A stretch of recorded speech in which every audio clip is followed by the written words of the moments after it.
Hi folks, Florida Man here. Today, I proudly bring you the third installment of the Basics of England series. Basics of England, First Blood. So you survived the beginning of the game, and now you've landed boots on the ground in your region of interest within Europe. The question now is how you become secure in a corner and begin to expand your foothold on the continent. Those two events are usually more or less the same thing, because once you have some land in addition to your homeland, once you've defeated one of your neighbors, you usually become a lot more secure and have some idea of where you could go to further expand next. Basically, your options are to try to dominate the northeast corner or the southwest corner. Your initial target is usually dependent on where you landed your armies first. If you convoyed into Norway, you can frequently land a knockout blow against Russia's northern holdings pretty quickly, if you're in a good alliance with France and/or Germany. Russia isn't capable of defending in the long term against English aggression in Scandinavia and St. Pete, unless Germany is helping him or France is attacking you and distracting your forces. Russia is also good growing food, and there's additional security involved in taking Russian ground because you can get control of the northeast corner, which is part of the main stalemate line on the classic diplomacy map. Once you have that, you can make it impossible for Russia to ever dislodge you, once you've destroyed his Scandinavian units. Controlling this corner is a great base from which to expand, even if you didn't want any Russian centers beyond St. Petersburg. It makes it ever more difficult for you to be betrayed by any of your allies as well, because they'll know they probably can't or won't receive effective help in taking that corner from you, because the only person who would have a motivation to help is Russia, and Russia only wants to help so Russia can get that corner back.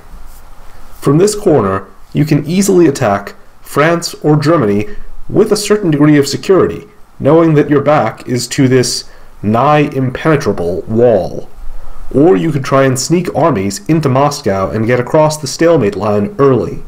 Typically, you wouldn't do something like that until the late game, unless you're in a Western Triple. Once you have St. Pete, you'd usually focus on either France or Germany next. To decide on your next target from here, consider where you want to end up getting your 18th dot from. Do you think it's more realistic to take something in Eastern Europe or something Italian-controlled? Always be thinking of your next goal and of your impressions of the surviving players to inform these middle-game decisions. If you captured Denmark or Holland, your first target is probably Germany. In that case, you need France to be your ally unless you're pursuing some very unorthodox tactics involving Austria and/or Russia as an ally. But France is definitely preferable. With France as an ally, no fancy tactics or misdirection are likely to be needed unless Russia is friendly towards Germany and trying hard to keep him alive. Germany is usually pretty fragile against his two Western neighbors unless he's receiving significant outside help.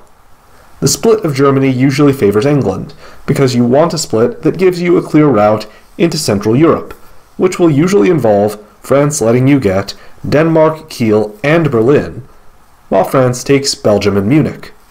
Once you have those, the next step for England would usually be to establish control over that northeast corner I just mentioned, because you already have a pretty good foothold in the area, since you should now possess Norway, Denmark, and two German home centers, leaving Russian-controlled Sweden and St. Petersburg effectively surrounded if Russia hasn't done anything about this.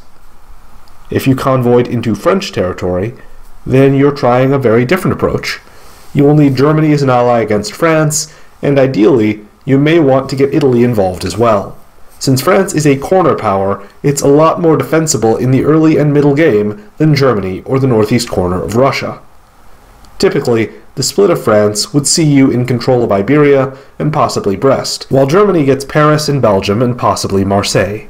With a foothold in the Mediterranean, you now have excellent options for expansion, and you can afford to be more aggressive and expansionist than most English players ever get to be, making a play for Italian-controlled centers. Alternatively, You can play it safe from here and go after German centers, but if you don't find or make a chance to attack Italy, your chances of solo drop significantly, in my opinion. And that chance will usually become very dependent on factors outside of your direct control as the game goes on, even more so than it usually is when you reach the southwest corner. So, let this opportunity wait for later at your own risk. If you, as England, get control over one of these corners, it becomes exponentially harder for you to be defeated and easier for you to solo. Most of the games where I do poorly as England, it's because I got stabbed before I was secure in one of those corners, and my neighbors ganged up on me and attacked me as a group. So, once you've killed one of your neighbors or pushed Russia out of the far north, and you have control of a corner, you have essentially won the middle game. You are almost guaranteed to be around for the endgame. I hope you are enjoying the Basics of England series. If you made it to the end, you know the drill. Like and subscribe. We also appreciate comments, and you'll definitely want to stay tuned for my next video in this series, which will go over how to defend England in the event that things didn't go as well as I'm projecting here.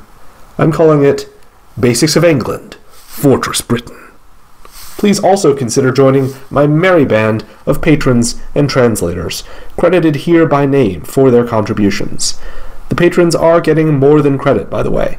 They have access to exclusive content through my Patreon, which has been rapidly increasing in volume in recent months. There are podcast episodes, blog posts, and videos behind that paywall, including early access to every YouTube video right after I'm done making it. For $1 or $2 a month, you can check it out for yourself. Link in the description. Till next time, Florida Man, out.